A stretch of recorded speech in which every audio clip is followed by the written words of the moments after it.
Morning बेटा, good morning. आ रही है आवाज बेटा? Yes sir. बेटा वो net good morning sir. Good morning sir. का इश्यू आ गया था बेटा, आ गया। चलो तो अपन क्या बात कर रहे थे बेटा, देख लो मैंने बताया था कि आपको ना एनसीईआरटी बुक से क्या करना है बेटा कि क्वेश्चंस जो जितने मिले ना आपको, जो अपन जो क्लास में क्वेश्चंस कर रहे हैं बेटा, उनको आपको साथ साथ मेंटेन करना है। ठीक है, जितने क्वेश्चन मैं बोर्ड पे करा रहा हूँ वो तो करने ही है, पर साथ में क्या करना है कि आपको क्वेश्चंस और देखने हैं जो टेक्स्ट बुक से है ना। और मैंने बेटा इसके नोट डाल दिए ना, पूरा वेक्टर वगैरह सब पूरा डाल रखा है, आप देखते रहना वहां से ना, वो सब मिल जाएगा आपको। क्या मिल रहा है क्या बेटा आपको? जो मैंने नोट डाले हैं आपको उसमें त्रिभुज नियम वगैरह सब कुछ है बेटा। Yes sir. बेटा आप ध्यान रखना प्रॉपर्ली, एवरीडे के नोट्स बनाना शुरू करें बेटा। ध्यान रखना नोट्स आपको डिले नहीं करना है, ऐसा नहीं कि भी आज के नोट्स आप 5 डे बाद बना रहे हैं बेटा। फिजिक्स में यही होता है, एवरीडे के नोट्स एवरीडे बनाओ। जो टॉपिक मैंने पढ़ाया उस टॉपिक को जाके नोट से पढ़िए, अपने जो एनसीईआरटी की बुक है बेटा उससे भी एक बार दोबारा रीड करो, और फिर अपने खुद के नोट्स बनाओ, खुद का माइंड यूज करो। फर्स्ट चैप्टर के नोट्स कहाँ मिलेंगे? हाँ बेटा सर नोट्स कहाँ मिलेंगे? नोट्स कहाँ पे मिलेंगे? बेटा व्हाट्सएप ग्रुप पे डाल तो रखे हैं नोट्स मैंने। सर नहीं है सर, मैं लेट जुड़ा था। आपने लेट ज्वाइन किया क्या? Yes sir. तो बेटा मैं आज वापस शेयर कर दूंगा, है ना? ठीक है सर, पहले के चैप्टर के भी कर देना। फर्स्ट चैप्टर के भी शेयर करने के बेटा। यस हाँ सर। सर। ठीक है बेटा, दोनों चैप्टर में शेयर कर दूंगा। ठीक है यस Yes, सर। sir. एक चीज और, 11th क्लास में स्कॉलर ईआरपी पे आप जाते हो तो वीडियो भी पढ़े हुए ना आपके 11th क्लास के? कौन से? नो सर, फिजिक्स में तो नहीं आते। नहीं नहीं, रिकॉर्डेड वीडियो, पुराने वाले रिकॉर्डेड वीडियो हैं क्या आपको? डिस्प्ले होते हैं क्या वहाँ पे? No sir. मैं बात करता नहीं हूँ ना, सर। जैसे माना कुछ बच्चे नए जुड़े हैं ना, तो वो अपना फर्स्ट चैप्टर बेटा किससे कवर कर सकते हैं? सेकंड वाला चैप्टर कि अपने रिकॉर्डेड वीडियो है जो आपको डिस्प्ले में आज बात करता हूँ। देखो नहीं है तो फिर आज करवाएंगे बेटा इन चीजों को, है ना? ये जो क्लासेस चल रही है उनको तो आगे मेंटेन करो, और जो पहला चैप्टर हो गया ना उसके रिकॉर्डेड वीडियो आपको मिल जाएंगे बेटा। तो जैसे अपन पढ़ा रहे वैसे उन्हें पढ़ा रखा है, तो आप उनको, है ना, आप वीडियो देख लें तो आपको टॉपिक सारे समझ में आ जाएंगे। चलो ठीक है, अभी तो फिलहाल हम आज के टॉपिक की बात कर रहे हैं कि सर हमने क्या कर लिया। सर हमने क्या किया है सर? त्रिभुज नियम कंप्लीट कर लिया था। क्या कर लिया था? त्रिभुज नियम हमने कंप्लीट कर लिया था। अब इसके बाद में बेटा दो नियम और दे रखे हैं इसमें। एक तो दे रखा है बेटा समांतर चतुर्भुज नियम, एक तो क्या दे रखा है? तो समांतर चतुर्भुज नियम दे रखा है, और सर दूसरा क्या दे रखा है सर? एन बहुभुज नियम भी दे रखा है। यहां भी वो वेक्टर का समी करता है, दो सदिशों को जोड़ता है, दो या दो से ज्यादा, दो या दो से ज्यादा अगर वेक्टर हो तो उनको जोड़ने के लिए हम क्या यूज करेंगे बेटा? एन बहुभुज नियम यूज करेंगे। तो फिलहाल तो हम त्रिभुज नियम देखो हमने कर लिया सर। ये था कि यदि त्रिभुज की दो भुजाएं, यदि त्रिभुज की दो भुजाएं, ये है आपका वेक्टर P और ये है वेक्टर Q, तो यदि त्रिभुज की दो भुजाएं एक ही दिशा में दो सदिशों को व्यक्त करें तो त्रिभुज की तीसरी भुजा सर विपरीत दिशा में सर उनके परिणामी सदिश को व्यक्त करती है। R इक्विवेलेंट क्या होता है सर? P plus Q। तो आई थिंक त्रिभुज नियम तो आपको समझ में आ गया होगा। अब हमारा जो नेक्स्ट टॉपिक है सर वो है समांतर चतुर्भुज नियम। चतुर्भुज नियम, समांतर चतुर्भुज नियम करना चाह रहे हैं सर। ये क्या है? तो देखो ये एज इट इज आपका त्रिभुज नियम के इक्विवेलेंसी में ही आता है। ये जो समांतर चतुर्भुज नियम है सर वो लगभग त्रिभुज नियम के अकॉर्डिंग ही है। आपको एक समांतर चतुर्भुज बनाना है सर, ये लीजिए बना लेते हैं। समांतर चतुर्भुज में क्या होता है सर? सर समांतर चतुर्भुज में आमने सामने की जो भुजाएं होती हैं सर वो क्या होती है सर? बराबर होती है। आमने सामने की जो भुजाएं हैं सर वो क्या होती है सर? बराबर होती है। ये लीजिए सपोज करो सर ये हमने चतुर्भुज लिया A B C और ये D। सर आवाज नहीं आ रही है। हाँ बेटा, वॉइस नहीं आ रही बेटा? आ रही क्या बेटा सर आवाज? आपकी से आ रही है सर। आ रही है? ओके, तो क्या कहा? Yes sir. समांतर चतुर्भुज नियम की बात कर रहे हैं सर। बेटा। किसकी बात कर रहे हैं बेटा? समांतर चतुर्भुज नियम की बात कर रहे हैं। तो देखो मैंने आपके लिए एक चतुर्भुज बनाया। चतुर्भुज क्या होता है सर? जिसमें आमने सामने की भुजाएं क्या होती है सर? समांतर होती है, और इनकी लेंथ भी बराबर होती है। इसकी इसकी लेंथ और इसकी लेंथ बराबर होगी। केवल एंगल देखो, एक तो होता है रेक्टेंगल, आयत की बात करो आप। रेक्टेंगल में क्या होता है सर? आमने सामने की भुजाएं समांतर भी होती है, इक्वल भी होती है, और ये एंगल कितना होता है 90 होता है, और इसमें ये एंगल 90 नहीं होता, बस इसमें अंतर इतना ही है।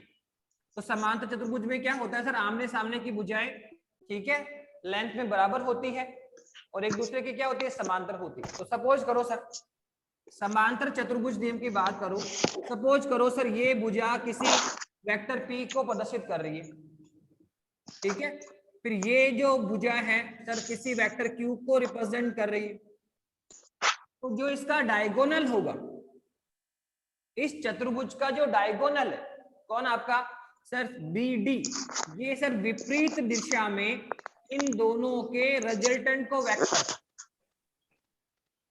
समांतर चतुर्भुज क्या है सर, इसकी ये दो भुजाएं हैं DC और CB, अगर दो सदिशों को रिप्रेजेंट करें तो जो इसका डायगोनल है, जो इसका विकर्ण है सर, वो इनके रिजल्टेंट को रिप्रेजेंट करता है। तो R बराबर कितना आएगा sir P plus Q, R बराबर कितना आएगा सर P प्लस Q आएगा। ऐसे देखो ये Q है तो अंडरस्टूड है सर ये भी Q होगा, और सर ये P है तो अंडरस्टूड है ये भी क्या होगा, P होगा। तो देखो आप यहां से लें तो भी R किसको दिखा रहा है, रिजल्टेंट को, आप इसको लेंगे तो भी R किसको दिखाएगा, रिजल्टेंट। मतलब चतुर्भुज की जो दो भुजाएं हैं वो दो आसन भुजाएं अगर क्या करें सर, दो सदिशों को व्यक्त करें तो जो इसका डायगोनल है, जो इसका विकर्ण है सर, वो इसके परिणामी सदिश को व्यक्त करता है। तो R इक्विवेलेंट कितना आएगा सर, R इक्विवेलेंट आएगा P प्लस Q आएगा। अब आप चाहे ये दो डायगोनल लेंगे तो ये डायगोनल इनका क्या है, रिजल्टेंट, और ये जो डायगोनल है देखो बेटा वो इसका और इसका भी रिजल्टेंट है। जो ये Q है तो ये भी कौन है Q, ये P है तो ये भी कौन है P, तो P प्लस Q कितना आएगा R, और जब P प्लस Q कितना आएगा R। तो आप कैसे भी देख सकते हैं। तो ये है आपका समांतर चतुर्भुज। समांतर चतुर्भुज में क्या है कि यदि चतुर्भुज की दो आसन भुजाएं दो सदिशों को व्यक्त करे तो जो इसका विकर्ण है सर वो उसके परिणामी सदिश को व्यक्त करता है। और त्रिभुज नियम क्या है सर, दो भुजाएं दो सदिशों व्यक्त करे एक दिशा में, तो त्रिभुज को जो तीसरी भुजा है सर वो विपरीत दिशा में उसके परिणामी सदिश को व्यक्त करता है। तो दो नियम हमने बता दिए हैं। सर जो तीसरा नियम है वो क्या है, तो देखो वो है आपका n बहुभुज नियम। बहुभुज नियम सर ये n बहुभुज नियम क्या होता है सर, तो देखो अभी तक जो हमने नियम सीखे, चाहे आपका त्रिभुज नियम है चाहे आपका समांतर चतुर्भुज नियम है, सर यहाँ इन दोनों नियमों की सहायता से केवल दो ही वेक्टर्स का रिजल्टेंट निकाला जा सकता है। आप देखो यहाँ कितने वेक्टर है सर, एक और दो, तो इनका रिजल्टेंट कौन है, R सर। ये कितने वेक्टर सर, एक और दो, तो सर रिजल्टेंट कितना है, R है। तो यहां तक जो नियम हमने दिए, चाहे त्रिभुज नियम हो चाहे समांतर चतुर्भुज नियम हो, इसमें हम क्या देख रहे हैं बेटा कि सर इसमें जो रिजल्टेंट आता है ना, परिणामी सदिश जो निकलता है सर, वो केवल दो ही वेक्टर्स का निकलता है। पर बताओ क्या दो ही वेक्टर संयोजन करे आवश्यक है क्या, दो ही सदिशों का संयोजन ये आवश्यक है क्या, नहीं सर। हम जो वेक्टर्स हैं बेटा वो तो दो से ज्यादा भी हो सकते हैं। तीन सदिशों का संयोजन हो तो क्या करेंगे, चार सदिशों का संयोजन हो तो कैसे निकालेंगे परिणामी सदिश, पांच सदिश भी संयोजित हो जाए आपस में जुड़ जाए तो उनका रिजल्टेंट कैसे निकालेंगे। तो बेटा उसके लिए हमने क्या डिफाइन किया, n बहुभुज नियम डिफाइंड किया। क्या डिफाइंड किया बेटा, n बहुभुज नियम डिफाइंड किया। तो n बहुभुज नियम क्या कहता है कि सर कोई भी बहुभुज है उसमें चाहे आपका ये भी कौन सर, ये चतुर्भुज है, त्रिभुज है, चतुर्भुज है, पंचभुज है, षष्ठभुज है, अष्टभुज है, कोई भी बहुभुज ले लीजिए आप, कोई भी बहुभुज ले लीजिए सर। उस बहुभुज में माना कितनी भुजाएं हैं सर, n भुजाएं हैं। कितनी भुजाएं हैं सर, n भुजाएं हैं। तो क्या कहना चाहता है सर, n भुजाओं का मतलब ये हुआ कि कोई भी बहुभुज है सर उसमें अगर n भुजाएं हैं तो बहुभुज की जो n-1 भुजाएं हैं, जैसे मान लो ये है बहुभुज सर 1 2 3, ठीक है, और बनाओ 4, फिर ये कितना है 5, फिर ये कितना है 6, फिर ये कितना है, ठीक है, ये इस तरह से करके ये लो और बना लीजिए। Yes sir. इस तरह से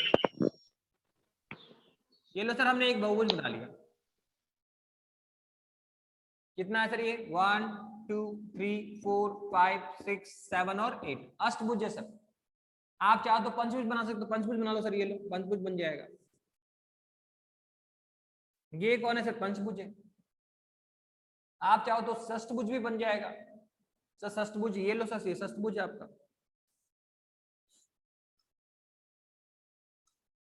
ये लीजिए, ये कौन है सर आपका षष्ठभुज है। तो चाहे आप पंचभुज ले सकते हो, आप षष्ठभुज ले सकते हो, आप अष्टभुज ले सकते हो, आप त्रिभुज ले सकते हो, कोई भी आपको बहुभुज लेना है बेटा, कोई भी आपको बहुभुज लेना है। इस बहुभुज में क्या कहा गया बेटा कि सर जितनी भी भुजाएं हैं, सपोज करो सर इसमें n भुजाएं हैं सर, कितनी भुजाएं हैं n, तो इसमें से एक n-1 भुजाएं, कितनी भुजाएं, एक कम करो, n है तो n-1, अगर 5 है तो 4 भुजाएं, षष्ठभुज 6 भुजाएं हैं तो 6 है तो 5 भुजाएं, अष्टभुज है तो कितनी भुजाएं, 7 भुजाएं, मतलब एक कम करना है।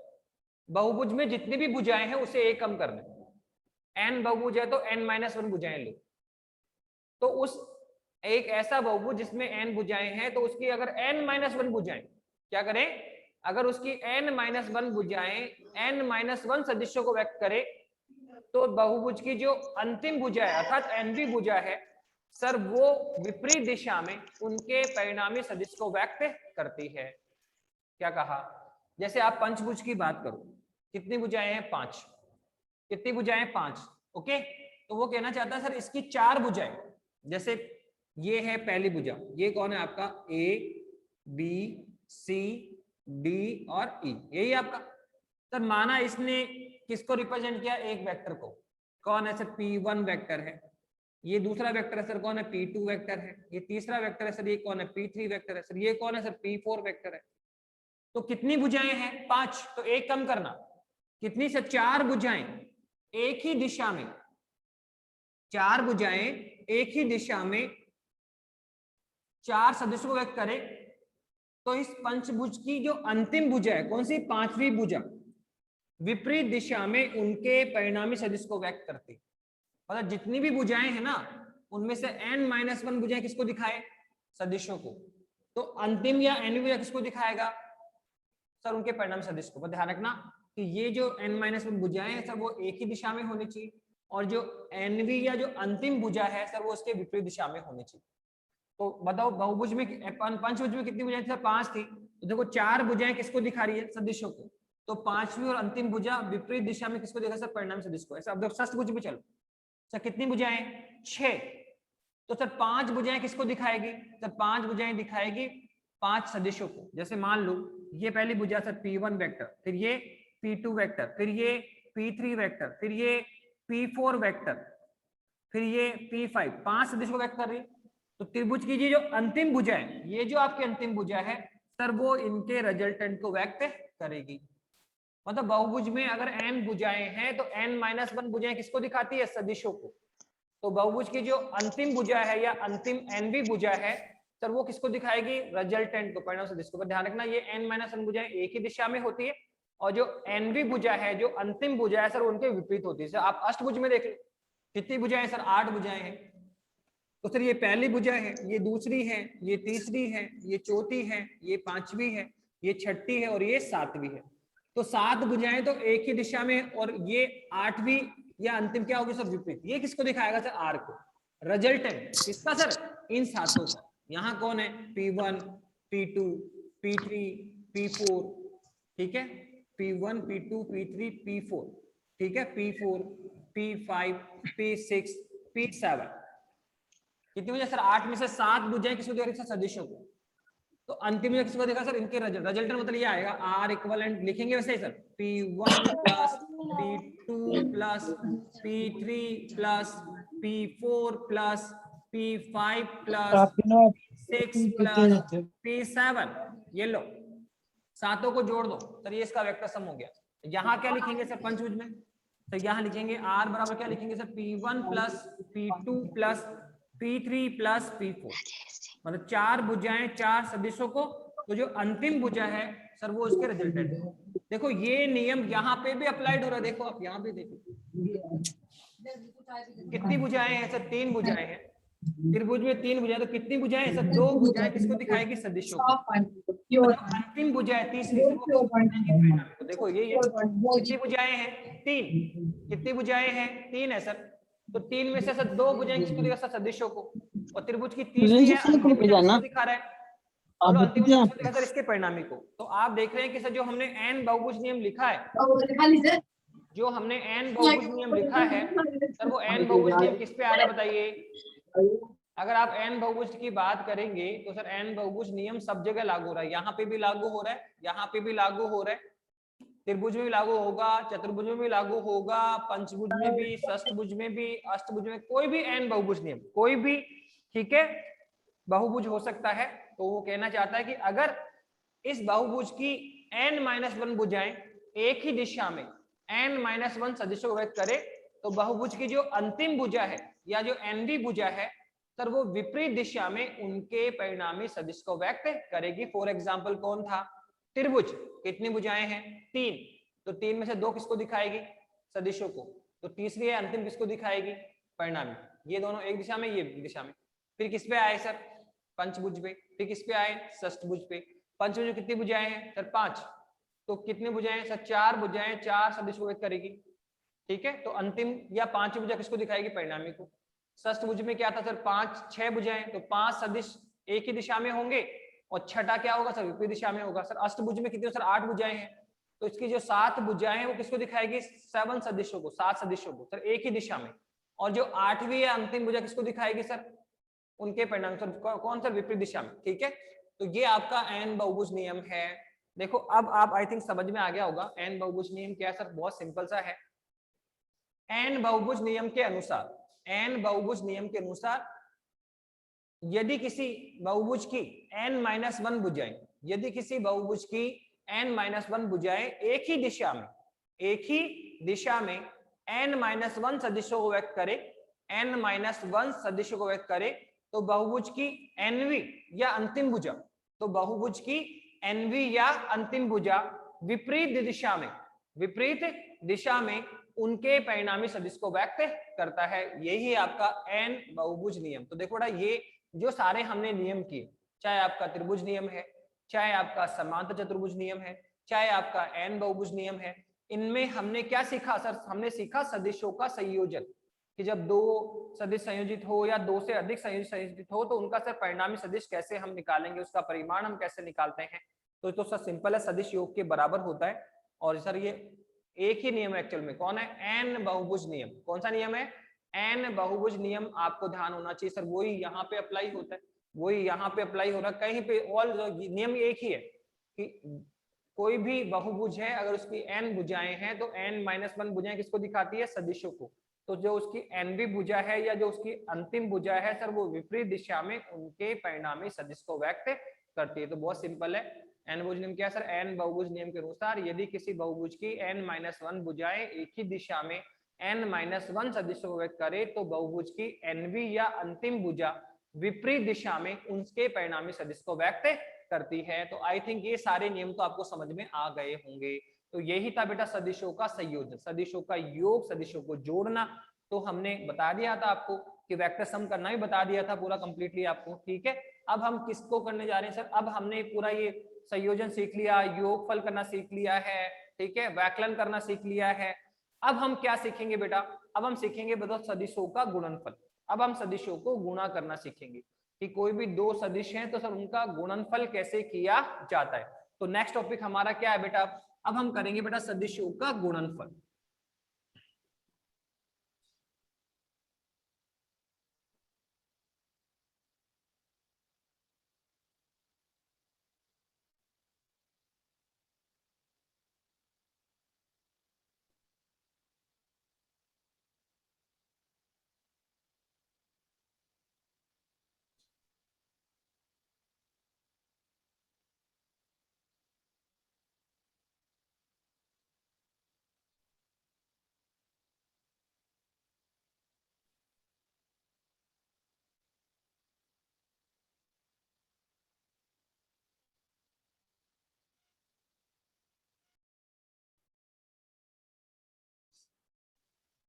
देखिए क्या है, अब हम बात कर रहे हैं किसकी?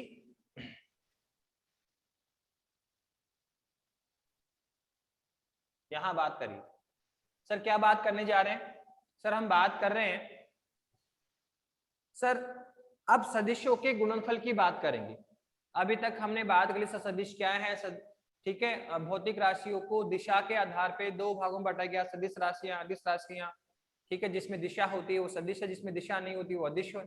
फिर अदिशों के बारे में हम बात इस चैप्टर में नहीं करेंगे, हम किसके पास सदिशों की बात कर रहे हैं। सदिशों में सदिश क्या है, सदिश का निरूपण, फिर सदिश राशियों का प्रकार वो भी कर लिया सर। फिर आपने सर सदिशों को लेकर सदिशों को जोड़ना हमें सिखाया, सदिशों को हम कैसे जोड़ते हैं, सदिशों का व्याकरण हम कैसे करेंगे, सदिशों का संयोजन हमने सिखा दिया सर, त्रिभुज नियम बताया, समांतर चतुर्भुज नियम आपको बताया सर, एन बहुभुज नियम हमने आपको बताया, ठीक है। तो यहाँ तक हमने सदिशों का योग और व्याकरण सीख लिया।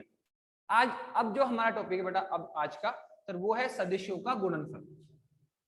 क्या करें सर, सदिशों का गुणनफल सीखेंगे। सर कोई भी जो दो सदिश है, कोई भी जो दो सदिश है सर उनको गुणनफल कैसे करेंगे, उसका गुणा हम कैसे करेंगे, ठीक है। कि कोई भी दो सदिश है सर उनको कितने प्रकार से गुणा किया जा सकता है। तो ध्यान रखना कि जो सदिशों का गुणनफल है सर उसको दो भागों में बांटा गया। जो सदिशों का गुणनफल है सर उसको दो भागों में बांटा गया। दो सदिशों का जो गुणनफल है सर वो दो प्रकार से किया जा सकता है। नंबर 1 पहला तो है बेटा अदिश गुणनफल। पहला तो क्या है बेटा, अदिश गुणनफल है। दो सदिशों का अदिश गुणनफल करना आपको आना चाहिए। तो दूसरा हमें दो सदिशों का सदिश गुणनफल भी करना आना चाहिए। तो कुल मिला के हम क्या कहना चाह रहे हैं सर, कोई भी दो वेक्टर है सर, कोई भी दो वेक्टर है, सदिश होना चाहिए बेटा, कोई स्केलर आप नहीं ले सकते, कोई भी दो सदिश राशि आपको लेनी है, कोई भी दो सदिश राशि आपको लेनी है। और सर सदिश राशियों में क्या देखना है बेटा आपको, सर सदिश राशियों को हमें गुणा करना है। पर कौन सा गुणा करना है सर, तो किन्हीं कोई भी दो सदिश राशियां हैं सर उनको दो प्रकार से गुणा किया जा सकता है सर। एक तो सर उनका अदिश गुणनफल निकाला जा सकता है सर, दूसरा उनका सदिश गुणनफल भी निकाला जा सकता है। कोई भी दो राशियां हैं सदिश, कोई भी सदिश ए या सदिश बी है तो सर उनको दो प्रकार से गुणनफल किया जा सकता है सर। एक तो उनका अदिश गुणनफल करेंगे और सर एक उनका सदिश गुणनफल करेंगे, ठीक है। सर अदिश गुणनफल कौन है सर, सदिश गुणनफल कौन है, तो देखो इनके नाम से ही अंडरस्टूड है। अदिश गुणनफल दो सदिश राशियों का ऐसा गुणनफल जिसमें हमें एक अदिश राशि प्राप्त हो। देखो गुणनफल तो ये जो गुणनफल है सर वो भी दो सदिश राशियों का ही होगा, और ये जो गुणन है सर गुणनफल है सर वो भी दो सदिश राशियों का ही होगा। तो हम क्या करें सर, जो हम गुणनफल करेंगे सर वो दो सदिशों का ही होता है, दो सदिशों का ही होगा। अगर आप क्या करेंगे, दो सदिशों का अगर आप क्या कर रहे हैं सर, चाहे आपको अदिश गुणा करना हो चाहे आपको सदिश गुणा करना हो, अदिश गुणा भी दो सदिशों का ही होगा और सदिश गुणनफल भी दो सदिशों का ही होगा। तो कुल मिला के आपको दो सदिश लेकर आपको गुणनफल करना होगा। और गुणनफल करने के बाद आप देखो कि सर हमें अदिश राशि मिली या सदिश राशि मिली। अगर दो सदिश राशियों का गुणनफल से हमें एक अदिश राशि मिलती है तो सर वो उसका अदिश गुणनफल कहलाएगा। और यदि दो सदिश राशियों के गुणनफल से हमें एक सदिश राशि मिले तो सर वो उसका सदिश गुणनफल कहलाता है। तो परिभाषा तो बेटा इनके नाम से अंडरस्टूड हो जाएगी। जहां ऐसा गुणनफल जिसमें हमें अदिश राशि मिले, अदिश गुणनफल, और ऐसा गुणनफल जिसमें हमें एक सदिश राशि मिले सर वो सदिश गुणनफल। तो बहुत सिंपल सी परिभाषा है, नाम से अंडरस्टूड होगा सर। दो सदिश राशियों का ऐसा गुणनफल, दो सदिश राशियों का ऐसा गुणनफल जिसमें हमें एक अदिश राशि प्राप्त होती है सर अदिश गुणनफल कहलाता है। दो सदिश राशियों का ऐसा गुणनफल जिसमें हमें एक सदिश राशि प्राप्त होती है सर वो सदिश गुणनफल कहलाता है, ठीक है। तो गुणनफल अदिश होगा या सदिश होगा वो किस पे डिपेंड कर रहा है सर, राशि सदिश मिलती है अदिश मिलती, ठीक है। पर बाकी ये गुणनफल भी दो सदिशों का होता है और ये भी दो सदिशों का होगा। तो दो सदिश राशियों का ऐसा गुणनफल जिसमें हमें एक अदिश राशि प्राप्त होती है सर अदिश गुणनफल कहलाता है। और दो सदिश राशियों का ऐसा गुणनफल जिसमें हमें एक सदिश राशि प्राप्त होती है, जिसमें क्या बेटा, जिसमें हमें एक सदिश राशि प्राप्त होती है सर वो उसका सदिश गुणनफल कहलाता है। अब आप करना सीखिए। सपोज करो सर ये हमारे पास कौन है सर, ये है हमारा वेक्टर ए, ये कोई वेक्टर ए है। और सपोज करो सर ये माना वेक्टर बी है सर, ये वेक्टर बी है और सर इसके बीच का एंगल कितना है सर, थीटा। दो वेक्टर हमने ले लिए, एक तो वेक्टर ए और एक वेक्टर बी ले लिया, ठीक है। एक तो हमने लिया वेक्टर ए और एक वेक्टर ले लिया हमने बी। सर इनका हमें स्केलर प्रोडक्ट करना है, इनका हमें अदिश गुणनफल करना है। तो सर कैसे करेंगे? तो सर ध्यान रखना, सर हम करेंगे वेक्टर ए और सर वेक्टर बी, इनका हमें क्या करना है सर? अदिश गुणा। तो सबसे पहले आप ध्यान रखो कि अदिश गुणा को डॉट से रिप्रेजेंट करना, अदिश गुणा को हमेशा डॉट से रिप्रेजेंट करेंगे, जहां भी ये डॉट लगा हो वो अदिश गुणनफल को रिप्रेजेंट करता है। लेकिन अगर आप यहां पर आ जाए तो यहां पर भी सर ले लीजिए, ये दो वेक्टर है सर, ये तो एक तो वेक्टर ए और सर ये वेक्टर बी आपका, तो दो वेक्टर है सदिश ए और सदिश बी। और सर इसके बीच में एंगल कितना है सर? थीटा है। इसके बीच में एंगल कितना है सर? थीटा है। तो दो वेक्टर है sir, vector A vector B, vector A और वेक्टर बी, और सर इसके बीच में एंगल कितना है सर? थीटा है। तो अब आप देखिए यहाँ पे क्या है कि सर अगर हम यहाँ पे गौर करें, यदि हम यहाँ पे गौर करें तो सर बीच में एंगल कितना? थीटा है। तो सर यहाँ पे आप निकालो सर, यहाँ इसका मान कितना आने वाला है? तो ये सदिश ए है, ये आपका सदिश बी है, सर बीच में एंगल कितना है? थीटा है। तो सर इनका अदिश गुणनफल करेंगे और सर एक बार हमें इसका सदिश गुणनफल करना है। तो सदिश गुणनफल क्रॉस से रिप्रेजेंट होता है, ध्यान, ए क्रॉस बी। तो ये सिंबल सबसे इंपॉर्टेंट बेटा, इस सिंबल से आइडेंटिफाई करना कि हमें सदिश गुणा करना है या फिर हमें अदिश गुणा करना है। अगर अदिश गुणा करने के लिए बोल रहे हैं तो डॉट रिप्रेजेंट करेंगे, इसका मान अलग आएगा।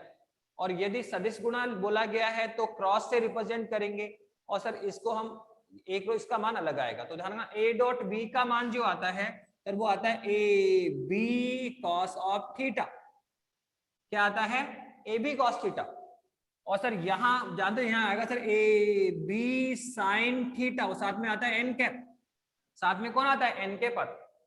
तो आप देख रहे हैं सर अदिश गुणा भी हमने निकाल लिया है, सदिश गुणा भी हमने निकाल लिया है, और हमने दो वेक्टर लिए, वेक्टर ए और वेक्टर बी। यहां भी देखो वेक्टर ए और वेक्टर बी, एक बार हमने उनका अदिश गुणा किया और एक बार हमने उसका सदिश गुणा किया।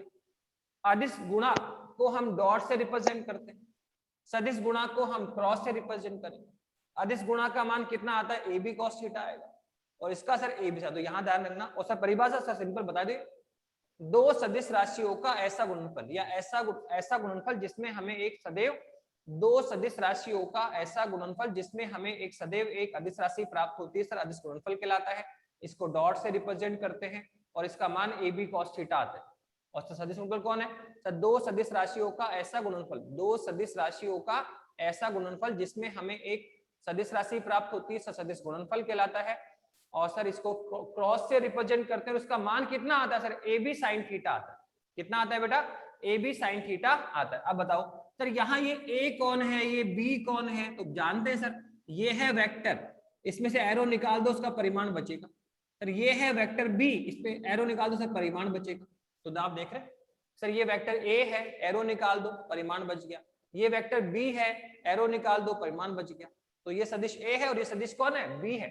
तो आप बताओ यहां आ जाओ, तो सर ये ए कौन है? सर ये है सदिश ए का परिमाण, सदिश ए का परिमाण है। तीसरे बी कौन है? तो सर बी है सदिश बी का परिमाण, सदिश बी का परिमाण है। तो ये थीटा कौन है सर?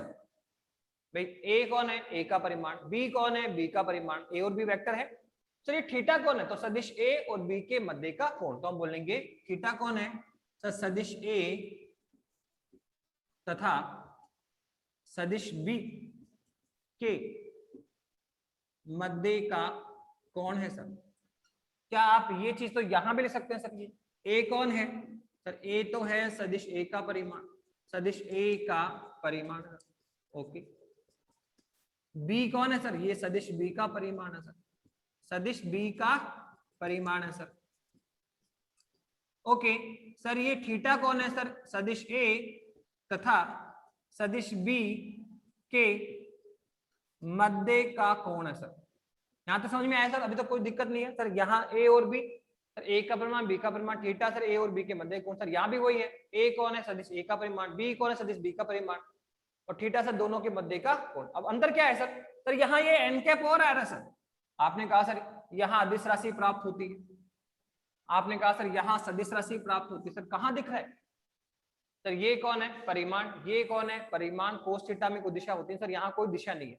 ऐसा सर यहाँ भी है सर, ए परिमाण है, बी परिमाण sin थीटा, सर इनमें कोई दिशा नहीं। पर देखो क्या लगा सर एन कैप, हमने कहा सर यहाँ सदिश राशि मिलेगी, यहाँ अदिश राशि मिलेगी, तो ये एन कैप किसको दिखाता है बेटा, तो एन कैप है बेटा एकांक सदिश। बेटा कौन है सर, ये एकांक सदिश है जो इसकी दिशा को रिप्रेजेंट करता है। तो देखो आप दो सदिश राशियों का ऐसा गुणनफल जिसमें हमें क्या मिल रही है सदिश राशि, एन कैप क्या दिखाता है दिशा को, तो बेटा ये क्या है सदिश राशि, और यहाँ पे एन कैप नहीं है तो ये कौन है अदिश राशि।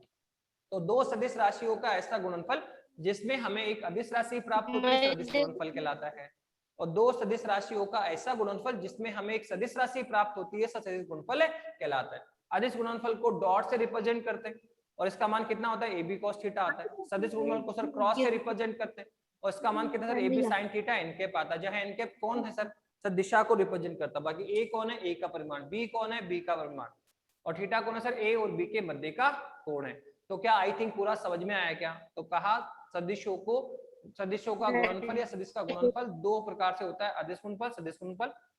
अदिश गुणनफल को हम डॉट से रिप्रेजेंट करेंगे, इसका मान AB cos थीटा आता है। दो सदिश राशियों का ऐसा गुणनफल जिसमें हमें एक अदिश राशि प्राप्त होती है, अदिश गुणनफल कहलाता है। इसको डॉट से रिप्रेजेंट करेंगे, इसका मान AB cos थीटा आता है। और दो सदिश राशियों का ऐसा गुणनफल जिसमें हमें एक सदिश राशि प्राप्त होती है, सदिश गुणनफल कहलाता है। इसको क्रॉस से रिप्रेजेंट करते हैं, उसका मान कितना था AB sin थीटा था। अभी आगे चल के बताएंगे सर ये मान कैसे आ गया, यहाँ AB cos और यहाँ AB sin कैसे आ गया, तो ये आगे चल के सीखेंगे। फिलहाल आप डायरेक्टली याद कर लें कि सर डॉट कौन है स्केलर, इसका मान कितना है AB cos, क्रॉस कौन है सदिश गुणनफल, तो इसका मान कितना है सर AB sin थीटा। तो एक में AB cos और एक में AB sin, पर साथ में यहाँ पे एन कैप भी आएगा जो कि दिशा को रिप्रेजेंट करेगा। तो देखो बेटा हमने इस तरह से आपको बताया, अब इसको आगे भी कंटिन्यू करेंगे बेटा, आगे भी हम इसको कंटिन्यू करेंगे।